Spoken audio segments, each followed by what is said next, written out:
અમે પાછા આયા આવો હેમંતભાઈ. હા સાહેબ, પેલા હમણાં બીપીની તકલીફ નવી આવી છે તો શું કરવું શું નહીં કશું સમજાતું જ નથી અરે સાહેબ. ભાઈ મેં તમને 3-4 વાર સમજાવ્યું કોઈ તમને સમજણ નથી પડી શું ખાવું શું નથી પીવું. સારું એક કામ કરું હું વિડીયો બનાવીને જ મૂકી દઉં તો તમારે જેવા બધાને ખબર પડે. સારું છે. આજકાલ નવું જોવા મળ્યું છે નવા યંગસ્ટર જે નાની ઉંમરવાળા હોય તેમને બીપી આવવા મળ્યું છે તે લોકો બહુ ઢબળાઈ જાય છે. ઘણા જૂના માણસો પણ ઢબળાઈ જાય છે બીપીમાં શું ખાવું શું નથી ખાવું શું કરવું. તો આજે હું તમને કહું છું એ પહેલાં મારા ચેનલને લાઈક કરો સબસ્ક્રાઈબ કરો અને આગળ ફોરવર્ડ કરજો અને આગળ પણ આવા વિડીયો જોવા માટે આ ચેનલને સબસ્ક્રાઈબ 100% કરજો.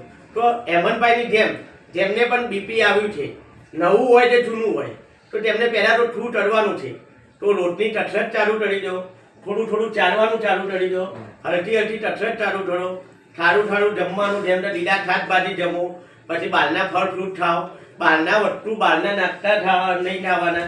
અને બીજું તમારે ગભરાવાનું નહીં, બીપીની ગોળી નિયમિત દેવાની, ડૉક્ટરે જે નથી હોય એ પ્રમાણે દેવાની. હવે તમને એવું થશે તો પછી મારે શું નથી કરવાનું તો એક તો મીઠું ઓછું બંધ કરી દો, મીઠું ખાવાનું બંધ કરી દો.